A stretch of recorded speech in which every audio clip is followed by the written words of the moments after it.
जी अस्सलाम वालेकुम, कैफे आज के लेक्चर का आगाज़ करते हैं। Lecture number 65। आज के लेक्चर में हमारा चैप्टर तकरीबन कंप्लीट हो जाएगा। एक दुका छोटे छोटे कंसेप्ट रह जाएंगे, मेजर हमारा चैप्टर कंप्लीट हो जाएगा। और आज के होम असाइनमेंट में आपको एग्ज़ाम लेवल की केस स्टडीज़ दी गई हैं। अब टाइम आ गया है कि जो कुछ आपने चैप्टर में सीखा है एवेल्यूएट कर सकें कि हम इसे एग्ज़ाम लेवल की केस स्टडी पे अप्लाई करने के काबिल हैं कि नहीं। स्टार्ट में याद रखिए आपको कुछ प्रॉब्लम्स आएंगी प्रोसीजर में, यानी स्टार्ट में शुरू में 1-2 दिन आपने अपना एक्यूरेसी लेवल 50 और 60 के दरमियान में रखना है। फिर उसके बाद तीसरे चौथे दिन 60 से 70 के दरमियान में। फिर उसके बाद 80% से ऊपर आपने कोशिश नहीं करनी कि आपका सलूशन मैच हो। ये डिफरेंस हमेशा कुछ ना कुछ आता रहेगा, क्योंकि बहुत से प्रोसीजर जजमेंट की बेस पे हम बनाते हैं, तो आपकी जजमेंट हमेशा एग्जामिनर की जजमेंट या इवन टीचर की जजमेंट से भी डिफरेंट हो सकती है। तो अगर 80% तक आपकी केस स्टडी या उसके प्रोसीजर मैच हो जाते हैं, 80% तादाद में बोल रहा हूँ मैं, तो इसका मतलब है कि आपकी तैयारी बेहतरीन हो गई। 80% से ऊपर इंक्रीमेंटल एफर्ट्स बहुत ज़्यादा होगी और इसका फ़ायदा ना होने के बराबर है। तो एक तो आपने प्रोसीजर्स गिनने हैं जब भी कोई केस स्टडी करेंगे कि मैंने कितने प्रोसीजर लिखे हैं, सोल्यूशन में कितने हैं और क्या मेरे प्रोसीजर कम है। एक ये काउंटिंग, एक ये होगी क्वांटिटेटिव एनालिसिस करना है प्रोसीजर का। फिर क्वालिटेटिव एनालिसिस करना है कि क्या जो एक प्रोसीजर मैंने भी लिखा सोल्यूशन में भी है, क्या उसको डिस्क्राइब मैंने सही किया है। कहीं ऐसा तो नहीं कि मैंने उसे 3-4 अल्फाज में डिस्क्राइब कर दिया हो, सोल्यूशन में वो कंप्लीट सेंटेंस में है। तो आपको पता है एग्जाम में हमने उसे कंप्लीट सेंटेंस फॉर्म में डिस्क्राइब करना होता है। हाँ, इसमें अगर अल्फाज का फ़र्क हुआ, यानी इन्फॉर्मेशन आपने भी इंक्लूड की है, उससे भी इंक्लूड किया, अल्फाज का फ़र्क है, वो इररेलेवेंट है। लेकिन अगर फ़र्क इस चीज़ का है कि आपने उसे 3-4 अल्फाज में समेट दिया है, जबकि बुक में या आई कैप के सोल्यूशन में वो कंप्लीट सेंटेंस फॉर्म में है, तो आपने प्रैक्टिस ये करनी है कि उसे कंप्लीट सेंटेंस फॉर्म में ही प्रेजेंट किया करें। शुरू में 2-3 दिन ये प्रॉब्लम होगी आपको, लेकिन जैसे जैसे केस स्टडी को सॉल्व करेंगे और सोल्यूशन के साथ कंपेयर करते जाएंगे, जो डिफरेंस है उसको अपने पास नोट करके अगला क्वेश्चन करने से पहले रिवाइज करेंगे, तो आपकी परफॉर्मेंस अपग्रेड होती जाएगी। तकरीबन 3 दिन आपको लगेंगे एग्जाम लेवल तक पहुंचने के लिए। ट्रांजिशनल फेज जो होता है ना, यानी आपने जो सीखा है लर्निंग को केस स्टडी में अप्लाई करने के लिए और एग्जाम लेवल तक पहुंचने के लिए 3 दिन लगेंगे। तो इन 3 दिनों में आपने रिटर्न केस स्टडीज़ हर रोज़ करनी है, और हमारे ईद से पहले भी 3 लेक्चर ही हैं। इसका मतलब है ईद से पहले इंशाल्लाह हम इस लेवल पे पहुंच जाएंगे कि सब्सटेंटिव, ये चैप्टर तकरीबन आज कंप्लीट हो गया। इक्का दुक्का कंसेप्ट है वो कल कर लेंगे छोटे छोटे। कल और परसों फिर हमने प्रैक्टिस करनी है इन केस स्टडीज़ की। इसमें इंशाल्लाह आप इस काबिल हो जाएंगे कि एग्जाम लेवल की केस स्टडीज़ को अटैम्प्ट कर सके। ठीक है, फिर ईद के बाद जो हमारा पहला दिन होगा उसमें हम फ्रेश चैप्टर स्टार्ट करेंगे। ये चैप्टर कल कंप्लीट हो जाएगा। परसों का दिन मैंने इसलिए कि नया चैप्टर स्टार्ट नहीं करवा रहा, इससे पहले ज़ाहिर अटेंडेंस थोड़ी कम होगी, तो उसमें हम प्रैक्टिस करेंगे। लेकिन उस प्रैक्टिस में भी क्वेश्चन ऐसे मैं सेलेक्ट करूँगा कि आपको सीखने को काफ़ी कुछ मिले। ठीक है जी, और आपकी जो प्रॉब्लम्स होंगी उनको भी हम डिस्कस करेंगे जी कल के लेक्चर में। वैसे चलें यार भी कल के लेक्चर की तरफ आते हैं। पहले ये असाइनमेंट आपसे कलेक्ट की गई थी, उसके बाद रिटर्न कर दिया गया है असाइनमेंट प्राइस के साथ। कुछ स्टूडेंट्स को एप्रिसिएशन के लिए क्लास में हम CRN बोल के प्राइस दे रहे हैं। 145366 हाइब्रिड में शाबाश 123920 जी। ये कौन है 123920? कोई नहीं, ये भी हाइब्रिड के लगते हैं। चलिए 146253 शाबाश। 142446 शाबाश जी। अब चलते हैं अपने क्वेश्चंस की तरफ। अच्छा, पहले तो मुझे ये बताइए कि क्या प्रीवियस जो कल वाले लर्निंग ऑब्जेक्टिव थे, कल वाले एरियाज़ के हमने सब्सटेंटिव प्रोसीजर सीखे, इनमें कोई प्रॉब्लम है तो बता दीजिए। कल हमने कौन कौन सा सीखा था? Sir, provision and contingency. हाँ जी, और ये मैंने आपको बताया था कि रिप्रोडक्शन का क्वेश्चन अगर है तो प्रोविजन के प्रोसीजर अलग और कंटीजेंसी के अलग होंगे। लेकिन अगर केस स्टडी में पूछता है तो ये एक ही, आप इसको मिक्स करके भी बता सकते हैं। केस स्टडी में ये लिटिगेशन में ज़्यादातर पूछता है, कोई ना कोई लिटिगेशन आपको केस स्टडी में इंक्लूड करवा देगा कि केस फाइल हुआ है। आपने उस केस की नेचर को समझना है, क्योंकि बाज़ औक़ात लीगल केस की वजह से प्रोविजन या कंटीजेंसी के प्रोसीजर तो आएंगे ही, वो केस किस वजह से है वो दूसरा एरिया भी हो सकता है इफेक्ट हो। जैसे अगर वो पेटेंट्स की वायलेशन का केस है तो फिर का मतलब हमारे पेटेंट्स रिपेयर हो चुके होंगे। अगर वो हमारी प्रोडक्ट को इस्तेमाल करने से कस्टमर को कोई नुकसान हुआ है, उस वजह से केस फाइल किया है, तो हमारी प्रोडक्ट भी हो सकता है एनआरबी पे राइट डाउन हो। ठीक है, तो आपने केस को स्टडी करना है। बाज़ औक़ात ये मैं आपको बता चुका हूँ, एक सिचुएशन के अंदर एक से ज़्यादा एरियाज़ भी इफ़ेक्ट होते हैं। अमूमी तौर पे जो ट्रेंड है उसका, वो एक सिचुएशन में हो सकता है 2 एरियाज़ को टेस्ट करें। मैक्सिमम जो उसने टेस्ट किया ना, मैक्सिमम 3 एरियाज़ को टेस्ट किया। अच्छा, जब ये ज़्यादा एरियाज़ को टेस्ट करता है ना, आपको ये लग रहा होगा कि ये मुश्किल हो रहा है क्वेश्चन, हालांकि ये कंपैरेटिवली आसान हो जाता है। क्योंकि अगर एक एरिया है ना, तो उसका मतलब है एक एरिया के ही आपने 7-8 प्रोसीजर लिखने हैं, वो ज़्यादा मुश्किल है। 3 एरियाज़ पूछे हैं तो उसका मतलब हर एरिया के 2-2, 3-3 प्रोसीजर लिखने हैं, वो आसान है। ठीक है, लेकिन बहरहाल आपने एनालिसिस करना है सिचुएशन को पढ़ के, क्या सारे आप रेलिवेंट एरियाज़ को आइडेंटिफाई कर पाते हैं कि नहीं कर पाते हैं। ठीक है जी। सर ये अप्रोच ठीक है कि हमें कोई एरिया है, पेपर में कोई एरिया है, उसकी असर्शंस तो हमें पता है 6 जो भी हैं, अब असर्शन को ज़हन में रख के सोचने के इसको वेरीफाई करने के लिए। अच्छा, इनका एक अप्रोच है, वो अप्रोच बेसिकली मैं स्टूडेंट्स को एंड पे सिखाया करता हूँ। उस अप्रोच को हम कहते हैं, यूँ एक स्टूडेंट ने नाम दिया तो मुझे पसंद आया, मैंने भी उस अप्रोच का नाम रखा निंजा अप्रोच। वो निंजा अप्रोच क्या है वो सुन लीजिए। अच्छा, पहले मुझे ये बताइए, इसमें कोई प्रॉब्लम है? पहले इसको निपटा लें। वो अभी मुझे याद करवाएगा, निंजा अप्रोच के ऊपर मैंने डिस्कशन करनी है। इस प्रोसीजर में कोई प्रॉब्लम है?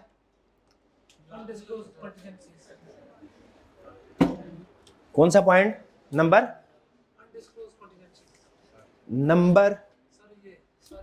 हाँ, अच्छा, टू आइडेंटिफाई। अच्छा ठीक है, वो कह रहा है बाज़ औक़ात ऐसा होता है टू आइडेंटिफाई अनडिस्क्लोज्ड कंटीजेंसीज। इसका मतलब ये है कि कंटीजेंसी में बड़ा प्रॉब्लम ये होती है, क्योंकि वो डिस्क्लोजर्स होते हैं तो हो सकता है कंप्लीट डिस्क्लोजर इंक्लूड ना किए गए हों। जैसे क्लाइंट ने 4 लीगल केसेस आपको बताया, 5वां छुपा लिया, तो उसने इस कंप्लीटनेस को इंश्योर करने के लिए कि सारी के सारी कंटीजेंसीज इंक्लूड हो गई हैं कि नहीं, क्या प्रोसीजर है वो उसने बताए हैं कि मैनेजमेंट से इंक्वायर कर लें, मिनट्स रिव्यू कर लें, लीगल एक्सपेंसेस को चेक कर लें, न्यूज़पेपर्स पढ़ लें। न्यूज़पेपर में बाज़ औक़ात कंपनी के बारे में, उस इंडस्ट्री के बारे में इंफॉर्मेशन होती है, तो रिटन रिप्रेजेंटेशन ऑब्टेन कर लें। इस सारे प्रोसीजर से अगर कोई ऐसी कंटीजेंसी है जो मैनेजमेंट ने आइडेंटिफाई नहीं की, मोस्ट प्रोबेबली आप उसको आइडेंटिफाई करने के काबिल हो जाएंगे। इनमें से कुछ प्रोसीजर समझ लीजिए लेस रिलायबल या समझ लीजिए कि वीक प्रोसीजर हैं, और कुछ ज़्यादा स्ट्रॉन्ग प्रोसीजर है। जैसे इंक्वायर मैनेजमेंट या ऑब्टेन रिटन रिप्रेजेंटेशन, ये हम परफॉर्म ज़रूर करते हैं, लेकिन ये तो वीक है, क्योंकि मैनेजमेंट से ऑब्टेन करें, मैनेजमेंट ज़ाहिर है हमेशा ओके की रिपोर्ट देगी मोस्ट लाइकली, कभी कभार प्रॉब्लम बता भी देते हैं मोस्ट लाइकली। और जो मिनट्स ऑफ द मीटिंग है, ये किसी हद तक मॉडरेट लेवल पे अच्छा प्रोसीजर है। और ये जो रिव्यू लीगल एक्सपेंस और बिजनेस प्रेस है, ये स्ट्रॉन्ग प्रोसीजर है, क्योंकि जो नॉर्मली न्यूज़पेपर वगैरह में इंफॉर्मेशन आती है वो बाइस नहीं होती, मतलब उन्हें इस चीज़ से गर्ज नहीं होती कि कंपनी बेहतर परफॉर्म करे या ना करे, वो अमूमी तौर पे न्यूज़ को ब्रेक कर देते हैं। तो ये प्रोसीजर उसने बताए हैं जिससे कोई भी ऐसा कंटीजेंसी या प्रोविजन जो मैनेजमेंट ने हो सकता है हमें ना बताई हो, हम डिस्क्लोज करने के काबिल, आइडेंटिफाई करने के काबिल हो जाएंगे। ठीक है जी, और कोई क्वेश्चन? फॉलोअप कंटीजेंसी, फॉलोअप का मतलब ये होता है, फॉलोअप जनरल जैसे इंग्लिश में भी बोलते हैं इसको, फॉलोअप करना, सब्सिक्वेंट स्टेटस पता करना कि क्या है। ठीक है, ये पिछले साल का अगर कोई कंटीजेंसी, हमारा स्टार्टिंग पॉइंट जो होता है ना प्रोविजन और कंटीजेंसी में, याद रहे वो अमूमी तौर पे लास्ट ईयर होता है। जैसे लीगल केस है, हम कहते हैं भाई पहले ये बताओ पिछले साल के जो लीगल केसेस है उनका क्या बना। अमूमी तौर पे तो जो पिछले साल के लीगल केसेस हैं वो इस साल भी आने चाहिए।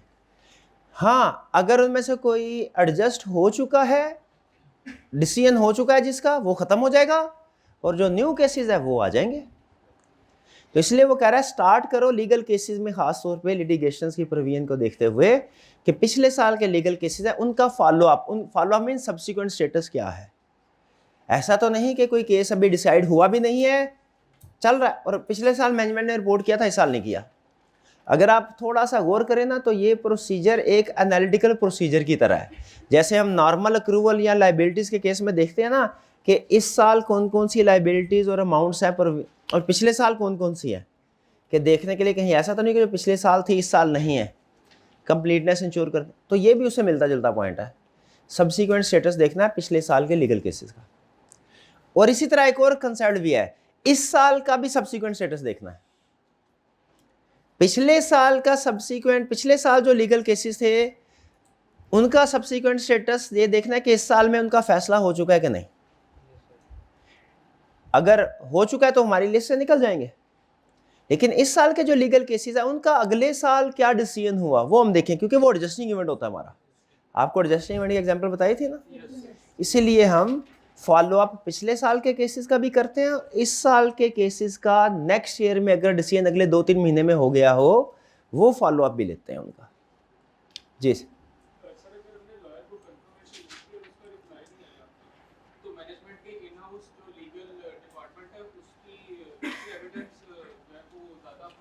अच्छा, इन्होंने क्वेश्चन ये पूछा है कि अगर लॉयर को कंफर्मेशन लेटर सेंड किया और उसका जवाब नहीं आया तो क्या करेंगे। याद रखें, कंफर्मेशन वाले चैप्टर में हम स्टडी करेंगे। कंफर्मेशन अमूमी तौर पे 4 पार्टीज़ को भेजी जाती है, डेटर्स को, क्रेडिटर्स को, बैंक को, लॉयर्स को। फिर इसके बाद फर्दर डिस्कशन में वो बताता है कि डेटर और क्रेडिटर को आप सैम्पल बेस पे भेजें, वो इतनी अहम नहीं है। अगर सैम्पल बेस पे भेजें और अगर जवाब नहीं आता अल्टरनेटिव प्रोसीजर परफॉर्म करें। लेकिन बैंक्स और लॉयर्स के केस में वो कहता है ये ज़्यादा सेंसिटिव है, क्योंकि इनकी इन्फॉर्मेशन जो यहाँ से मिलती है ना वो मोर सेंसिटिव है, और अमूमी तौर पे जो ये इन्फॉर्मेशन बताते हैं वो किसी और सोर्स से मिलना मुश्किल होता है। इसीलिए बैंक्स को और लॉयर्स को सैम्पल बेस पे कंफर्मेशन लेटर नहीं सेंड किया जाता, 100% सेंड किया जाता है। सैम्पलिंग बैंक्स या लॉयर के केस में नहीं। और दूसरा, अगर इनमें से किसी का जवाब ना आए तो हमने अमूमी तौर पे अल्टरनेटिव प्रोसीजर पे नहीं जाते, बल्कि क्लाइंट से कहते हैं हमें इनसे जवाब लेके दीजिए। अगर नहीं भेज रहे हम खुद इनसे मिलने चले जाते हैं प्रैक्टिस में। तो ये जो अल्टरनेटिव प्रोसीजर की हम अक्सर बात करते हैं, डेटर क्रेडिटर्स के तो होते हैं, बैंक्स और लॉयर्स के नहीं होते। इनसे हमने इन्फॉर्मेशन ऑब्टेन करनी ही करनी है। ठीक है, नहीं मैनेजमेंट के इंटरनल इनका क्वेश्चन ये है, अगर एक्सटर्नल एविडेंस अवेलेबल ना हो, क्या सिर्फ मैनेजमेंट के इंटरनल एविडेंस पे रिलाई कर सकते हैं। देखिए, इंटरनल एविडेंस को ऑब्टेन कर सकते हैं आप, वो मना नहीं किया स्टैंडर्ड ने, लेकिन सोलली उनके इंटरनल एविडेंस पे रिलाई करना इससे मना किया उन्होंने कहा इसको आप मैनेजमेंट का एविडेंस ऑब्टेन जरूर करें, लेकिन चूंकि वो लेस रिलायबल होता है ना, रिलायबिलिटी की हमने कंडीशन में पढ़ा था चैप्टर 3 में, तो आपने इसको इसके साथ अदर रिलायबल एविडेंस जरूर ऑब्टेन करना है। सिर्फ मैनेजमेंट का एविडेंस सफिशिएंट एप्रोप्रिएट एविडेंस नहीं होता। ठीक है, तो अगर हमें एक चीज़ मैनेजमेंट के इंटरनल, जैसे उनका क्वेश्चन ये है कि सर अगर इंटरनल लॉयर जो है मैनेजमेंट का एम्प्लॉई है, उसने एक बात कर दी, ठीक है, तो क्या हम उस पर रिलाई कर सकते हैं। सिर्फ नहीं, हमने उसके बाद अदर प्रोसीजर्स भी लाजमी परफॉर्म करने हैं, उससे भी इंक्वायरी करेंगे, रिप्रेजेंटेशन इंटरनल वाले से भी ले लेंगे, लेकिन कंप्लीटली रिलाई नहीं करना, आपने अदर एविडेंस भी ऑब्टेन करना। क्लियर। और कोई क्वेश्चन जी।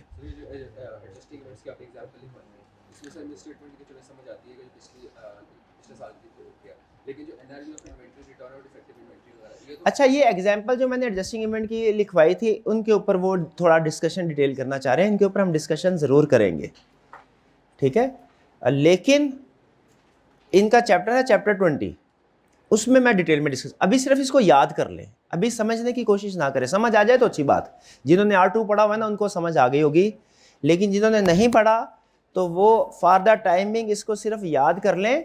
मैंने समझाना ज़रूर है, लेकिन अगर आप चैप्टर 20 में देखेंगे ना उसमें डेफिनेशन भी है, एग्जाम्पल भी है, एडजस्टिंग की अलग, नॉन एडजस्टिंग की अलग, मैनेजमेंट की रिस्पॉन्सिबिलिटी, सारा डिटेल डिस्कशन है, मैं वहाँ पे समझाऊंगा। ठीक है जी। और कोई क्वेश्चन, लेकिन अभी आपने याद कर लें, क्योंकि ये केस स्टडी में यूज़ होगा ना, तो आपको पता होना चाहिए कि अगर एनआरवी इन्वेंट्री की ईयर एंड के बाद रिड्यूस हो गई है और इसको एनआरवी पे रिकॉर्ड नहीं किया, ये मिस स्टेटमेंट है। ईयर एंड के बाद डेटर बैड डेट हो गया, लिक्विडेटर पॉइंट हुआ, तो उसकी प्रोविजन रिकॉर्ड होनी चाहिए, नहीं की तो ये मिस स्टेटमेंट है। ठीक है, तो याद जरूर कर लिए एग्जांपल्स को। ये 3 एग्जांपल्स दी मैंने, 5 एग्जांपल दी थी एडजस्टिंग, 5 कौन कौन सी थी? Bankruptcy of debtor, legal case, NRV of inventory, return of defective inventory, miss statement. शाबाश। अच्छा, एक एग्जांपल नॉन एडजस्टिंग की भी लिख ले, नॉन एडजस्टिंग इवेंट की भी एक एग्जांपल लिख ले इसके साथ ही, वो है natural disaster after the year and. Natural disaster क्या है? सैलाब आ गया, आग लग गई, जलजला आ गया, अर्थक्वेक, फायर, फ्लड, ये सारे नॉन एडजस्टिंग इवेंट की एग्जांपल। इनको हम कलेक्टिवली बोलते हैं नेचुरल डिजास्टर। एग्जाम में वो कोई भी कह दे, ठीक है। तो नेचुरल डिजास्टर, आग लग जाए, सैलाब आ जाए, जलजला आ जाए, तो वो सारे के सारे हम नेचुरल डिजास्टर, वो नॉन एडजस्टिंग इवेंट है। नॉन एडजस्टिंग इवेंट का रूल ये होता है, एडजस्टिंग इवेंट में तो हम अमाउंट्स को राइट डाउन करते हैं ना, एक्सपेंस वगैरह रिकॉर्ड करते हैं। नॉन एडजस्टिंग इवेंट में सिर्फ और सिर्फ डिस्क्लोज करना है, सिर्फ और सिर्फ डिस्क्लोज, प्रोविजन वगैरह रिकॉर्ड नहीं करनी होती। नॉन एडजस्टिंग में क्या करना है? डिस्क्लोज। लेकिन अगर डिस्क्लोज नहीं करेंगे तो वो भी मिस स्टेटमेंट हो जाएगी। ठीक है जी, डिस्क्लोज करना लाजमी है, रिकॉर्ड नहीं करते provision, non adjusting event. Clear जी। ये केस स्टडी में। अच्छा, एक चीज़ और, केस स्टडीज करते हुए अगर आपको कोई एडिशनल प्रोसीजर या एडिशनल कंसेप्ट मिले तो वो आपने अपने नोट्स वगैरह में, अपने नॉलेज बेस जो भी है आपका, उसमें ऐड कर लेना है। ये नहीं समझना कि ये इररेलेवेंट कंसेप्ट है, क्योंकि मोर देन 95% जो नॉलेज रिक्वायर्ड है ना पास होने के लिए, वो हमारी कोशिश होती है वो वॉल्यूम 1 में इंक्लूड हो जाए। कंसेप्ट्स की बात कर रहा हूँ, वॉल्यूम 2 एप्लीकेशन के लिए है, उस कंसेप्ट की केस स्टडी में एग्जाम लेवल पे एप्लीकेशन। लेकिन बाज़ औक़ात वॉल्यूम 2 करते हुए भी कोई नया कंसेप्ट आ सकता है, नया कंसेप्ट आ सकता है। वो उम्मीद है मुश्किल नहीं होगा, मुश्किल होगा तो आप ज़ाहिर है पूछ लेंगे, उम्मीद है मुश्किल नहीं होगा। आपने उस कंसेप्ट को अपने वॉल्यूम 1 में या जो भी अपने नोट्स वगैरह बना रहे हैं उसमें ऐड कर लेना है। ठीक है जी, ये असूल ज़हन में रखिएगा जी। और कोई question? Provision clear? Hybrid class room number 6 में क्लियर? हाइब्रिड क्लास रूम, अच्छा हाइब्रिड क्लास रूम नंबर 4 और 6 में हमारे कोई साथी हैं, हमारे यानी स्टाफ मेंबर हैं कोई? चलिए ठीक है, ज़रा इंश्योर कीजिएगा रूम नंबर 4 और 6 में कोई शोर शराबा वगैरह ना हो। वैसे तो नहीं करते, अच्छे बच्चे हैं सारे, लेकिन फिर भी एहतियातन। ठीक है मेरे भाई। अच्छा, रूम नंबर 6 में कोई प्रॉब्लम? ओके, शाबाश। अब नेक्स्ट, ये लर्निंग ऑब्जेक्टिव 11 भी किया था हमने। 11 में कोई प्रॉब्लम? अच्छा, 11 में हमने एक छोटी सी एक्सरसाइज साथ ये भी की थी कि एजर्शन वगैरह भी, ताकि प्रैक्टिस हो जाए। तो थोड़ा बहुत मेरा ख्याल है आपको अगर अब प्रोसीजर बता दिया जाए तो एजर्शन लिंक करने के काबिल हो गए होंगे आप। लेकिन अगेन ये स्किल अभी होगी आपकी 50 to 60% के दरमियान में। अब ये 50% से ज़्यादा कैसे होगी? प्रैक्टिस के ज़रिए। ठीक है, तो अब से ऑनवर्ड आपने रिटर्न प्रैक्टिस, आज से ऑनवर्ड रिटर्न प्रैक्टिस लाजमी और बहुत ज़रूरी है। यही रिटर्न प्रैक्टिस जो आज होम असाइनमेंट दिए ना, आज से ऑनवर्ड जो, यही आपको बताएगी कि एग्जाम लेवल की केस स्टडी आप अटेम्प्ट करने के काबिल हैं या नहीं है। अभी सिर्फ आप सीख रहे थे, अब उसको अप्लाई करने की बारी आ गई जी। कंफर्मेशन लेटर सेंड करने से, कंफर्मेशन के चैप्टर में हम स्टडी करेंगे, 3 असर्शन वेरीफाई होती हैं। एग्जिस्टेंस भी वेरीफाई होती है, कंप्लीटनेस भी वेरीफाई हो। जवाब आ गया तो इसका मतलब है कोई डेटर था तो उसने जवाब दिया है ना। कंप्लीटनेस भी वेरीफाई होती है, क्योंकि अगर हमने कोई ट्रांजैक्शन कम की होगी ना, वो कह देगा भाईजान आपने ये मेरे रिकॉर्ड के मुताबिक ये भी आपने क्यों इंक्लूड की। और राइट्स एंड ऑब्लिगेशन भी। लेकिन कंप्लीटनेस के ऊपर ना थोड़ा आर्गुमेंट है, स्टैंडर्ड में कुछ और लिखा है, आपकी बुक में कुछ आईकैप ने कुछ और, तो हम आईकैप को फॉलो करेंगे। तो आईकैप कहता है कंफर्मेशन से कंप्लीटनेस की एजर्शन वेरीफाई नहीं होती। ठीक है, तो हम उसको फिर बाद में डिस्कस करेंगे कि क्यों नहीं होती। ठीक है, आपने ध्यान में रखना है कंफर्मेशन से एग्जिस्टेंस की असर्शन वेरीफाई होती है, राइट्स एंड ऑब्लिगेशन की असर्शन वेरीफाई होती है, कंप्लीटनेस की असर्शन कंफर्मेशन से वेरीफाई अब क्यों नहीं होती। इस सवाल का ये अभी नहीं पूछना सवाल, ये चैप्टर 14 में मैं जवाब दूंगा जी। एक्यूरेसी भी हो सकती है, कट ऑफ की हो सकती है कि नहीं, कट ऑफ की एक्यूरेसी से ज्यादा बेहतर है आप कट ऑफ लिख रहे हैं। कट ऑफ की असर्शन, कट ऑफ की कैसे हो सकती है, कट ऑफ तो काउंट बैलेंस की असर्शन है ही नहीं, कट ऑफ तो काउंट बैलेंस की। कंफर्मेशन लेटर आप नोट कीजिए, कंफर्मेशन लेटर सारे हम बैलेंस शीट वाले एरियाज में भेज रहे हैं, डेटर्स हो, क्रेडिटर हो, बैंक हो, लॉयर्स। इनडायरेक्ट रिलेशनशिप की वजह से, डेटर्स का इनडायरेक्ट रिलेशनशिप सेल्स के साथ, क्रेडिटर का इनडायरेक्ट रिलेशनशिप परचेजेस के साथ, उस वजह से जी। और कोई question? Non current liabilities clear. Next था हमारा इक्विटी, नहीं करवाया था मैंने, लेकिन इसका क्वेश्चन दिया था, क्वेश्चन किया आपने? चले कोई नहीं, आज तक अगर आपने सब्सटेंटिव प्रोसीजर का एक क्वेश्चन भी नहीं किया ना, उसकी माफी मिल सकती है इस सूरत में कि आज से आपने कोई क्वेश्चन स्किप नहीं करना। चलिए, सेल्स में कोई problem? Fifth point, scan ledger for unusual debit and credit. Sales account में देखिए अनयूजुअल किसे कहते हैं, जो बड़ी या छोटी अमाउंट का हो, मतलब हटके, थोड़ा हटके, अनयूजुअल आइटम। ठीक है, तो अगर अनयूजुअली लार्ज आइटम है तो वो भी मिस क्लासिफिकेशन, अनयूजुअली स्मॉल है वो भी मिस क्लासिफिकेशन। अब ये अनयूजुअल आइटम क्या होती है ना, ये केस टू केस वेरी करता है। जैसे अगर सेल्स का एरिया ना क्रेडिट का, इसमें डेबिट आइटम्स अनयूजुअल है, ऐसे ही है ना, सेल्स डेबिट तो नहीं होती। परचेजेस का एरिया डेबिट का है, इसमें क्रेडिट आइटम अनयूजुअल है। तो अनयूजुअल क्या है, ये केस टू केस वेरी करता है। हमने ये देखना है कि अनयूजुअल आइटम्स जो भी हो वो इंडिकेट करती है मिस स्टेटमेंट को। इसी तरह रिपेयर एक्सपेंस में वेरी लार्ज अमाउंट अनयूजुअल है, वो मिस स्टेटमेंट हो सकती है कि मिस क्लासिफिकेशन है, कहीं ऐसा तो नहीं। फिक्स एसेट डिस्पोज किया था रिकॉर्ड होगी, फिक्स एसेट के एरिया में स्मॉल अमाउंट अनयूजुअल है, रिपेयर एक्सपेंस तो इधर क्लासिफाई हो गया। सैलरीज के टी अकाउंट में अगर 12 की बजाय 13 ट्रांजैक्शंस हैं, तो जो 13वीं ट्रांजैक्शन महीने के दरमियान में हुई है ये अनयूजुअल है, क्योंकि सैलरीज और रेंट एक्सपेंस अमूमी तौर पे 12 महीने 12 एंट्रीज होंगी और वो स्टार्ट ऑफ द मंथ या एंड ऑफ द मंथ होंगी, दरमियान में नहीं होती। सैलरी या रेंट दरमियान में अमूमी तौर पे नहीं होते।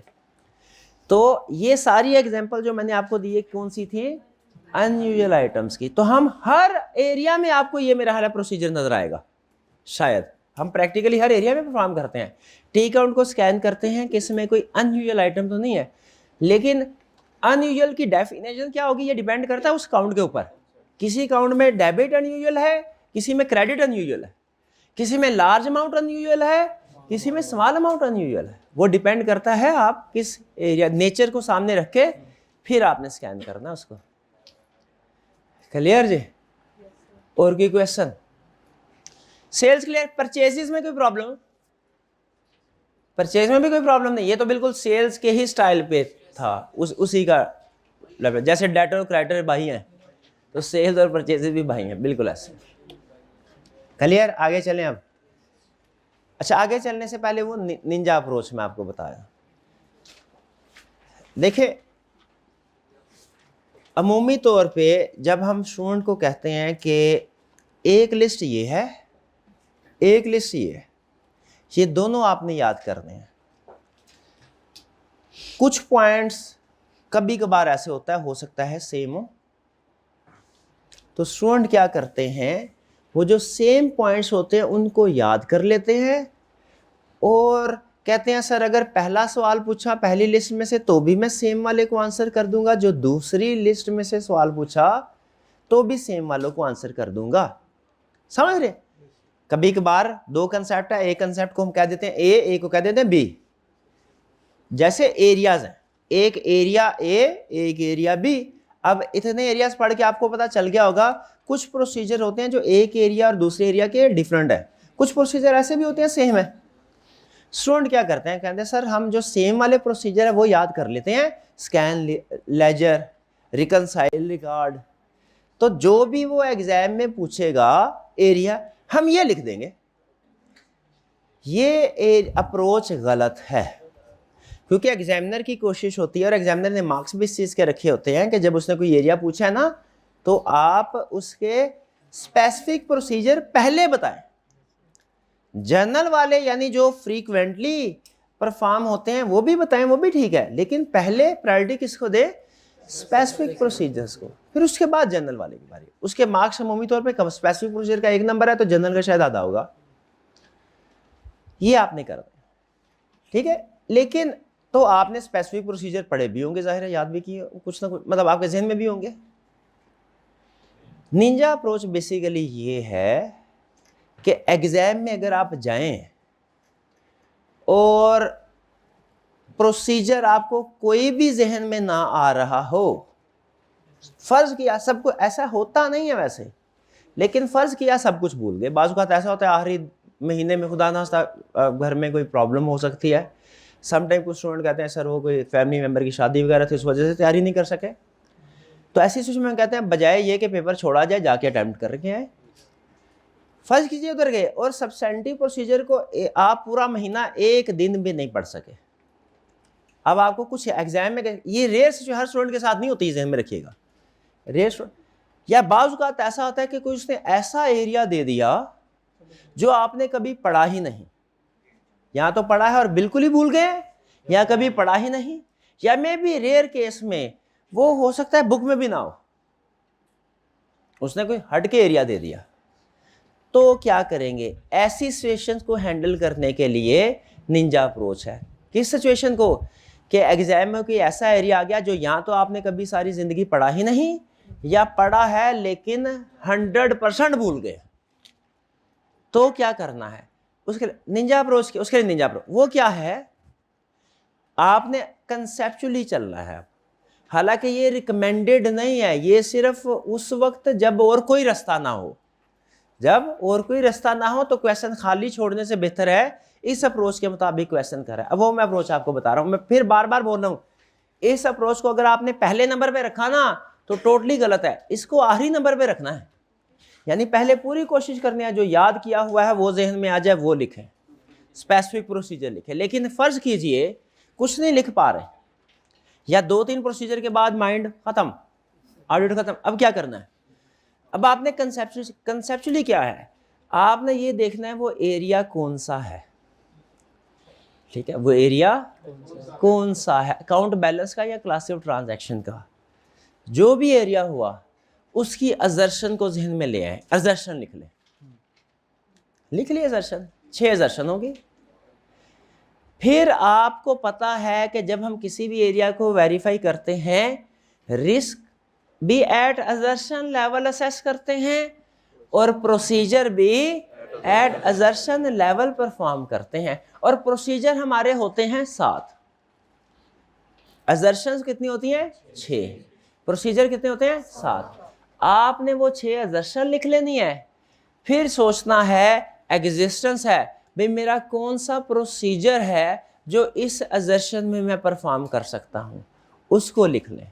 फिर अगली असर्शन पे जाए, भाई मेरा कौन सा प्रोसीजर है जो एक्यूरेसी वैल्यूएशन एलोकेशन के लिए यूज़ हो सकता है, मेरा कौन सा प्रोसीजर है जो राइट्स एंड ऑब्लिगेशन में, यानी असर्शन स्टैंडर्ड क्या होगा, असर्शन लिखनी है और आपने 7 प्रोसीजर में से एक एक करके सोचना है इस असर्शन पे कौन सा प्रोसीजर लग सकता है, इस पे कौन सा, 1-2 जितने भी लग सके वो आप लिखते जाए, ठीक है। ये लेकिन होगा अंधेरे में तीर चलाने के बराबर, इनमें से कुछ तीर आपके निशाने पे लग जाएंगे, कुछ नहीं लगेंगे, लेकिन खाली छोड़ने से बेहतर है इस अप्रोच के मुताबिक आप क्वेश्चन अटेम्प्ट कर रहे हैं, छोड़े ना, ठीक है। फर्ज कीजिए, अब ये इस अप्रोच से प्रैक्टिस में इसी तरह होता है, कोई भी एरिया हो उसकी असर्शन लिखी जाती है और फिर 7 में से जो जो रेलिवेंट हो वो हम प्रोसीजर लिखते जाते हैं। लेकिन प्रैक्टिस में चूंकि हमें पता होता है कंफर्म कि इससे रिलेटेड प्रोसीजर ये है, इससे रिलेटेड प्रोसीजर ये है, तो वो तो एक्यूरेट होते हैं क्लासिफिकेशन। एग्जाम में हो सकता है कुछ आपके प्रोसीजर ठीक हो, कुछ में भी ठीक ना हो। तो निंजा अप्रोच समझ आ गई आपको? क्या कोई भी एरिया आ गया, जैसे अब बैलेंस शीट का आ जाता है, फिक्स एसेट का आ जाता है, प्रॉपर्टी प्लांट इक्विपमेंट का, अब मैंने बिल्कुल मेरे जहन से निकल गया, तो क्वेश्चन छोड़ने से बेहतर क्या है, असर्शन लिख दें। हर असर्शन का अपनी जजमेंट की बेस पे एक एक लिखते हैं, ठीक है। पे रोल का आ गया, अब पे रोल मुझे नहीं याद, पे रोल यानी सैलरीज एक्सपेंस कैसे वेरीफाई करना है, तो याद किया था भूल गया, बिल्कुल बिल्कुल जहन में नहीं आ रहा, तो क्वेश्चन छोड़ने से बेहतर क्या है, निंजा अप्रोच क्या है, जो भी एरिया है उसकी रेलिवेंट असर्शन लिखें और जो 7 प्रोसीजर आपने याद किए हुए हैं वो एक एक दो दो करके हर एक के साथ जोड़ते जाएं कि यहाँ पे कौन, अभी आपकी जजमेंट होगी कि इसमें कौन सा प्रोसीजर रेलिवेंट है, इसमें कौन सा प्रोसीजर रेलिवेंट। खाली छोड़ने से बेहतर है इस तरीके से कर आए, ठीक है। हाँ जी, इसमें तकरीबन आपके मेरा ख्याल है आधे के प्रोसीजर ठीक होंगे और आधे जो है वो हो सकता है गलत हो, लेकिन ज़ाहिर है जहाँ पे कुछ भी नहीं आता वहाँ पे बेहतर यही है। लेकिन पहली कोशिश क्या करनी है कि बार बार पढ़ें इसको और जो पढ़ा हुआ है आपने उसके मुताबिक ही लिखें।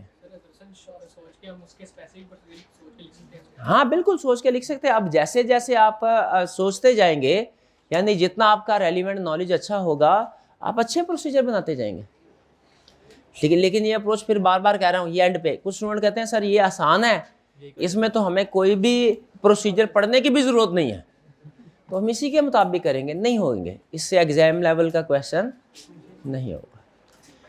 चलिए अब हम चलते हैं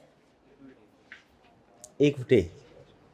ये अब आपको अंदाजा हुआ होगा कि असर्शन का और प्रोसीजर का आपस में क्या लिंक होता है।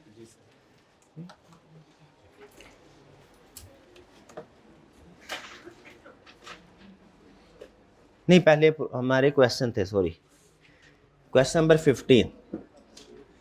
List the substantive procedure which may be performed by the auditor to verify the long term bank loan.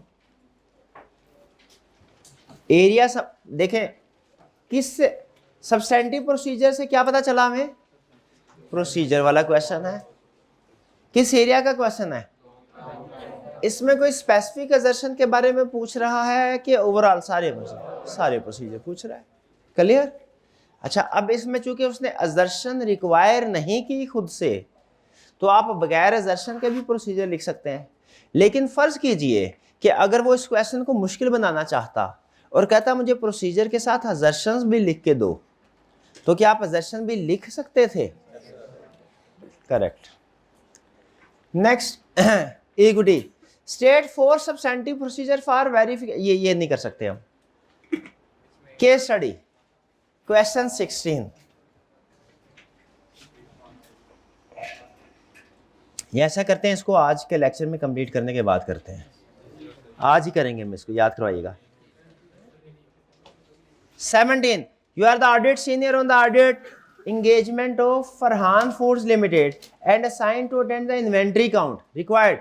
State the procedure to be performed during the final audit in relation to cut-off assertion for sales and purchases. Cut-off assertion बतानी है, इसका मतलब है हमने सारे procedure नहीं बताने, उसने सेल्स और परचेज में सेल्स का इधर से मिल जाएगा, परचेजेस का परचेज वाले एरिया में से, लेकिन दोनों का तरीकाकार सेम है। यानी उसने जहां पे लिखा ना perform cut off test on sales, उसके बाद आगे एक्सप्लेन किया कैसे परफॉर्म होगा। Select a sample of good. अब चूंकि सेल रिकॉर्ड होती है गुड डिस्पैच नोट की बेस पे, तो इसमें जो हमारा अहम डॉक्यूमेंट होगा जिसको हमने बेस बनाना है वो गुड डिस्पैच नोट होगा।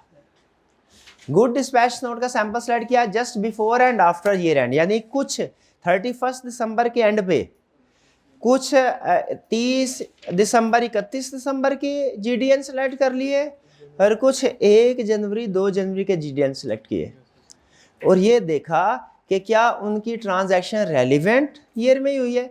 जैसे 31 दिसंबर तक जितने भी जीडीएन है उनकी सेल इसी साल रिकॉर्ड होनी चाहिए, और 1 जनवरी और 2 जनवरी के जितने भी जीडीएन है उनकी सेल नेक्स्ट है। लेकिन क्लाइंट क्या करता है सेल्स को ओवरस्टेट करने के लिए, 1 एंड 2 जनवरी के जो जीडीएन होते हैं इस समय रिकॉर्ड करता है। वो यही हम देख रहे हैं, इस साल के जीडीएन अगले साल ना जाए, अगले साल के जीडीएन इस साल ना। ठीक है, and compare with dates of recording in sale journal, यानी जो जीडीएन की डेट है उसको जो सेल जर्नल में रिकॉर्डिंग हुई है, यानी टी अकाउंट में रिकॉर्डिंग हुई है, जर्नल लेजर ट्रायल, उसकी डेट के साथ कंपेयर करेंगे। नॉर्मली जीडीएन की डेट और सेल जर्नल की डेट सेम होनी चाहिए। जिस दिन गुड्स डिस्पैच की उसी दिन सेल रिकॉर्ड होनी चाहिए ना, तो जीडीएन की डेट और रिकॉर्डिंग की डेट क्या होनी चाहिए, सेम। इसी तरह परचेजेज में क्या बोलेगा कि जीआरएन की डेट, उधर उधर उधर अहम डॉक्यूमेंट्स क्या होगा, जीडीएन नहीं जीआरएन, जीआरएन की डेट और रिकॉर्डिंग की डेट सेम होनी चाहिए। बल्कि एक छोटी सी केस स्टडी थी 2 नंबर की, उसने कहा कि गुड डिस्पैच नोट जो है वो 2 दिन के बाद रिकॉर्ड होते हैं। सिस्टम ऐसा है कि गुड डिस्पैच नोट 2 दिन के बाद रिकॉर्ड होते हैं। फिर कहने लगा ये weakness in internal control system तो है ना, जाहिर है सेम डे रिकॉर्ड होने चाहिए, डिले हो रहा है तो क्या ये miss statement in financial statements है? देखिए, अगर 15 जनवरी की सेल 17 जनवरी को रिकॉर्ड हो रही है, ये मिस स्टेटमेंट नहीं है क्योंकि उसी साल में हो रही है ना। लेकिन यहाँ ये during the year miss statement नहीं होगी, ये एंड पे होगी। 30 दिसंबर की सेल 1 जनवरी को रिकॉर्ड हो रही है, 31 दिसंबर की सेल 2 जनवरी को रिकॉर्ड हो रही है, ये एंड पे ये मिस स्टेटमेंट होगी। तो इसीलिए हमारा रूल है कि जो जिस दिन की जीडीएन या जीआरएन हो उसी दिन रिकॉर्ड होने चाहिए। ये नेक्स्ट जो हमारा चैप्टर होगा ना इंटरनल कंट्रोल सिस्टम का, उसमें ये चीज़ आपके काम आएगी कि जब जीडीएन तैयार हो जाए या जीआरएन जिस दिन तैयार हो जाए उसी दिन उसका जर्नल लेजर ट्रायल में रिकॉर्ड होना ज़रूरी है, वरना मिस स्टेटमेंट हो जाती है ये एंड पे। पेंडिंग जीआरएन भी मिस स्टेटमेंट, उसको भी हम रिकॉर्ड करवाते हैं, उसको भी करवाएंगे। 17 के बाद नेक्स्ट क्वेश्चन 18 कह रहा है list of substantive procedure that may be performed by an auditor to verify raw material purchases. आपको पता है रॉ मटेरियल की होती हैं, ठीक है जी। मैन्युफैक्चरिंग बिजनेस होगा तो रॉ मटेरियल की परचेजेस होंगी, ट्रेडिंग बिजनेस होगा तो फिनिश गुड की होंगी। प्रोसीजर दोनों में सेम है, इसमें कोई प्रॉब्लम कोई नहीं। चलिए आज के एरियाज को देखते हैं। इक्विटी, अच्छा इक्विटी में ध्यान में रखिएगा, equity is equal to share capital plus reserve. अगर आप इसके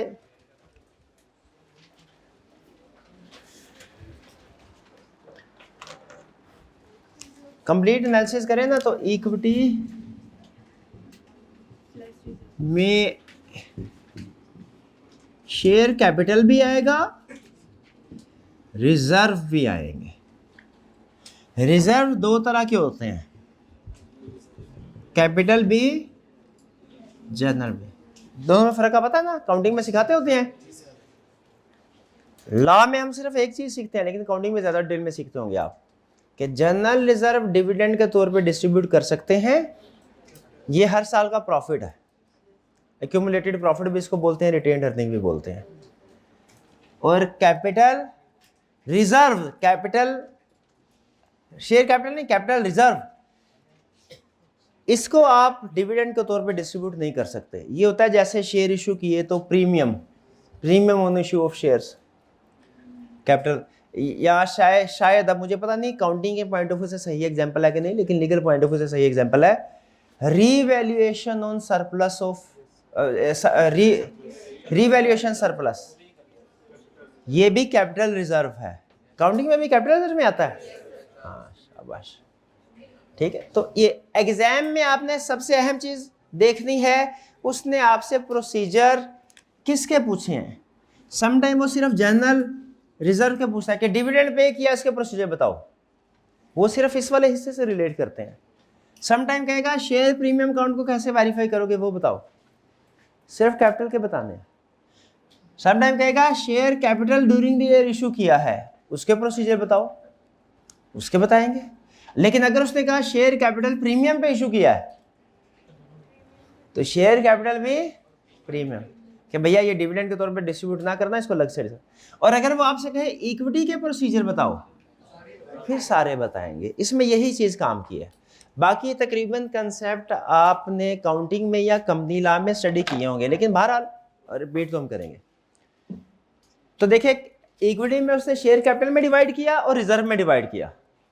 रिजर्व में उसने कैपिटल और रेवेन्यू को उसने कहा अलग अलग करो, और जो डिविडेंड डिस्ट्रीब्यूट हुआ ड्यूरिंग द ईयर उसके प्रोसीजर अलग कर दिए। यानी ये वाले प्रोसीजर हर तरह के रिजर्व के लिए, कैपिटल है या रेवेन्यू, और ये वाले प्रोसीजर डिविडेंड यानी रेवेन्यू रिजर्व से रिलेट करते हैं। रेवेन्यू रिजर्व का काम यही होता है डिविडेंड के तौर पर डिस्ट्रीब्यूट करना। तो क्या कह रहा है, सबसे पहले agree authorise share capital as per memorandum and issued share capital as per register of share holder with financial statement. यानी कह रहा है जो आपने रजिस्टर करवाया ना, ये जो डॉक्यूमेंट्स है ना हमारे मेमोरेंडम और रजिस्टर ऑफ शेयर होल्डर, ये लीगल डॉक्यूमेंट्स है जो हर कंपनी ने मेंटेन करने होते हैं। तो आपने कंपनी के केस में पता होगा, एक होता है ऑथोराइज शेयर कैपिटल, एक होता है issued share capital. Issued share capital तो बैलेंस शीट में कंफर्म हो जाता है कितना कैश है, कितना इशू किया है। ऑथोराइज शेयर कैपिटल जो रजिस्टरिंग डॉक्यूमेंट्स होते हैं ना कंपनी के, मेमोरेंडम और आर्टिकल्स ऑफ एसोसिएशन, उनसे कंफर्म होता है। For new share capital issue, अगर वो क्वेश्चन में कहता है during the year new share capital issue हुआ है, तो कंपनी का जो शेयर कैपिटल इशू करना होता है ना, इसके ऊपर बहुत सी लीगल रिक्वायरमेंट्स होती हैं। कहता है review minutes of board of director meeting to confirm authorisation. देखो बोर्ड ऑफ डायरेक्टर्स ने अप्रूवल दी थी ऑथोराइजेशन की, कि ये इशू की, कि कितना शेयर कैपिटल इशू करना चाहिए, उससे मैच करो। ये तो नहीं, ऑथोराइजेशन होगी जरूर, असल चीज ये देखनी है अगर उन्होंने 200 मिलियन के अप्रूवल दिया इशू करने की, 300 मिलियन तो इशू नहीं कर दिया। Inspect cash book and bank statement for evidence of cash received from issuance of shares, कि जो शेयर इशू किए उनका कैश आ गया कि नहीं आ गया, कैसे पता चलेगा कैश आया कि नहीं? बैंक स्टेटमेंट में देख लो, कैश बुक में भी एंट्री होगी, बैंक स्टेटमेंट में। बैंक स्टेटमेंट की ज्यादा अहम है। इंस्पेक्ट सपोर्टिंग डॉक्यूमेंट, जैसे प्रॉस्पेक्टस, आपको पता है जब कभी शेयर इशू करने होता है अमूमी तौर पे प्रॉस्पेक्टस शेयर इशू करते हैं, या कुछ केसेस में प्रॉस्पेक्टस के अलावा और डॉक्यूमेंट होती हैं। तो हम देखेंगे प्रॉस्पेक्टस पढ़ के पता चले वाकई जेन्युइननेस है। सपोर्टिंग डॉक्यूमेंट इस केस में ये होगी। Recalculate split of proceeds between nominal value of share and premium discount. फिर अब ये कंपनी अकाउंट में आपने शायद ये FR1 में पढ़ लिया होगा कि जब शेयर इशू होते हैं तो कैपिटल जो क्रेडिट होता है ना शेयर, वो फेस वैल्यू से होता है। अगर डिस्काउंट या प्रीमियम पे शेयर इशू किए गए हैं तो वो अलग रिकॉर्ड होता है।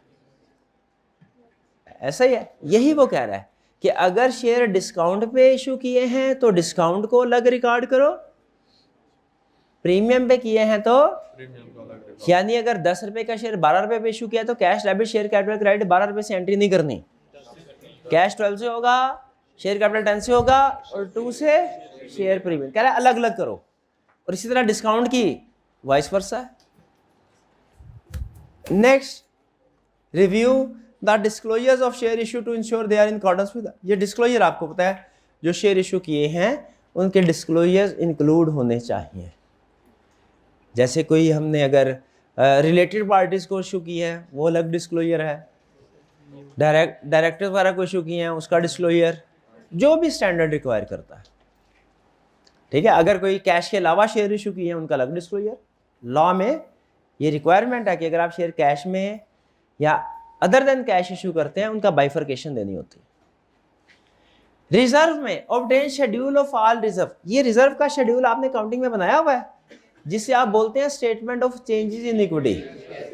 ये उस शेड्यूल की बात कर रहे हैं यहाँ पे। उस शेड्यूल से क्या मुराद है? Obtain schedule of all reserve, statement of changes in equity. देखो उसमें आपको सारे रिजर्व की लिस्ट भी मिल जाती है, चाहे कैपिटल हो चाहे रेवेन्यू, कि वो सिर्फ रेवेन्यू का होता है, दोनों तरह के रेवेन्यू। विद ओपनिंग बैलेंस होता है, उसमें एडिशंस होती है, डिलीशन यानी जो ट्रांसफर हुए हैं, और क्लोजिंग बैलेंस भी आ रहा होता है। Agree movement with supporting document and authorisation of all movement, यानी उस रिजर्व में जो चीजें ऐड हो रही हैं और जो लेस हो रही हैं बैक एंड पे बोर्ड ऑफ डायरेक्टर की अप्रूवल होती है। आपको पता है ना, वो बोर्ड ऑफ डायरेक्टर डिसाइड करते हैं भाई इस साल के प्रॉफिट में से 100 मिलियन ये जनरल रिजर्व में डाल दो, ठीक है, 50 मिलियन डिविडेंड के तौर पे पे कर दो। तो ये हर मूवमेंट की, यानी जो मूवमेंट हम बोलते हैं डेबिट या क्रेडिट को, उसकी अप्रूवल होगी, अप्रूवल चेक करनी है। Ensure that legal requirements lending reserve have been complied. कौन सी लीगल रिक्वायरमेंट्स? कि शेयर प्रीमियम क्या करना है या डिविडेंड का क्या करना है। लीगल रिक्वायरमेंट है ना, कंपनी लॉ में लिखी हुई है कि अगर आप डिविडेंड अनाउंस करते हैं तो 10 वर्किंग डेज में पे करना है। फिर डिविडेंड जनरल रिजर्व में से पे करना है। जो कैपिटल रिजर्व है, शेयर प्रीमियम वगैरह, उसको डिविडेंड डिस्ट्रीब्यूशन के लिए यूज नहीं करना। लीगल रिक्वायरमेंट्स की कंप्लायंस देखेंगे। और रेवेन्यू रिजर्व और कैपिटल रिजर्व को अलग अलग दिखाना है। ये काउंटिंग में भी बल्कि रिक्वायरमेंट है। For dividend distributed during the year, जो डिविडेंड डिस्ट्रीब्यूट हुआ, देखो बोर्ड ऑफ डायरेक्टर्स की और जनरल मीटिंग शेयर होल्डर की अप्रूवल होगी कि नहीं। Recalculate dividend as percentage of issued share. Dividend जो इशू हुआ है उसको रिकैलकुलेट करके देखो कि सही हुआ कि नहीं। ऐसा ही है, ओके। नहीं, मुझे वो याद आया, एक शेयर, वो वैसे एक इन्वेस्टर का एक ग्रुप था, तो उसको मैंने ज्वाइन किया। तो उसमें एक इन्वेस्टर कंपनी के शेयर खरीदे थे। एक बंदे ने, फेस वैल्यू थी 10 रुपये, उसने ख़रीदा था कोई शायद 130 के लगभग, मुझे एग्जैक्ट याद नहीं है, 130 का। कंपनी ने अनाउंस किया 100% डिविडेंड। कितना? 100% वो बहुत खुश सारे। जब बैंक अकाउंट में पैसे आए तो वो 10 रुपये आए थे। अब वो उधर बैठा शोरूम में था, मेरे साथ फ्रॉड हो गया कि 130 का शेयर खरीदा, कंपनी ने अनाउंस किया है 100% डिविडेंड, तो मेरे को तो 130 मिलने चाहिए। तो उधर कोई पुराना इन्वेस्टर समझाया, भाईजान ये जो डिविडेंड होता है ना, ये फेस वैल्यू के ऊपर कंपनी को मार्केट वैल्यू से गर्ज नहीं होती। मार्केट वैल्यू कंपनी की बुक्स में रिकॉर्ड नहीं होती, कंपनी ने तो फेस वैल्यू के ऊपर उसको रिकॉर्ड किया होता है। ठीक है, तो कंपनी जब कभी डिविडेंड 10%, 20%, 50%, 100% अनाउंस करेगी तो किस बेस पे? Face value. तो यही वो ऑडिटर को भी कह रहा है कि आपने भी जब जितना डिविडेंड 50% अनाउंस हुआ है ना, तो वो इशूड शेयर कैपिटल की वैल्यू की बेस पे कैलकुलेट करना है, मार्केट वैल्यू की बेस पे नहीं करना। फिर कह रहे हैं ensure that payment return made out of distributable profit. Payment distributable profit से करनी है डिविडेंड की, कैपिटल से नहीं करनी। ये एक स्कैम होता है अगर आप डिविडेंड की पेमेंट कैपिटल में से करें। ठीक है, ये एक स्कैम होता है। डिविडेंड की पेमेंट किससे करनी है? प्रॉफिट में से, कैपिटल में से नहीं करनी। कैपिटल रिजर्व को भी यूज नहीं कर सकते। फिर ensure that payment in accordance with prescribed legal time 10 working days. Company law जिन स्टूडेंट्स ने पढ़ा उनको पता होगा कि जब डिविडेंड अनाउंस हो जाए 10 वर्किंग डेज के अंदर पे करना होता है। इंश्योर ज़कात and withholding tax have been deducted from dividend payable. ज़कात और विदहोल्डिंग टैक्स डिडक्ट करना होता है। कितना विदहोल्डिंग टैक्स है टैक्स में पड़ा होगा? 15% है। चलिए, तो इसमें फाइलर नॉन फाइलर का फर्क नहीं आता, वो भी आ गया अब, बट ठीक है, ठीक है। इंश्योर अनपेड या unclaimed dividend is adequately counted for. अच्छा ये बताइए काउंटिंग के एक्सपर्ट, अगर कंपनी ने डिविडेंड डिक्लेयर कर दिया लेकिन कुछ लोग उसको अभी क्लेम नहीं किया, उन्होंने वसूल नहीं किया, वो कंपनी की अदर इनकम में आएगा या करंट लाइबिलिटीज में? लाइबिलिटी में आएगा, करेक्ट। तो वो कहते हैं उसको एडिक्वेट। भाई क्लियर? इन प्रोसीजर में कोई प्रॉब्लम? एग्जाम में बस ये ध्यान में रखना है कि वो हमसे कौन से प्रोसीजर पूछा है। जैसे अभी आपका टेस्ट हो जाए, क्वेश्चन 15 कह रहा है स्टेट 4 सब्सटेंटिव, ज्यादा नहीं सिर्फ 4, for verification of share premium account appearing in statement of financial position, 2 number के साथ। अब ये देखें 4 प्रोसीजर 2 नंबर, एक प्रोसीजर के कितने? आधा नंबर हाफ है। अच्छा, तो मैं ऐसा करता हूं, मैं ये वाले प्रोसीजर लिखता हूं, ये नहीं करने। कौन से वाले करने हैं? ये रिजर्व वाले। हाँ, ये अगेन थे भाई, हो सकता है किसी एक में 2 प्रोसीजर कंबाइन कर दिए गए हों, और फिर हो सकता है share premium, obtain schedule of reserve, agree. हाँ, ये तो 2 आ गए ना।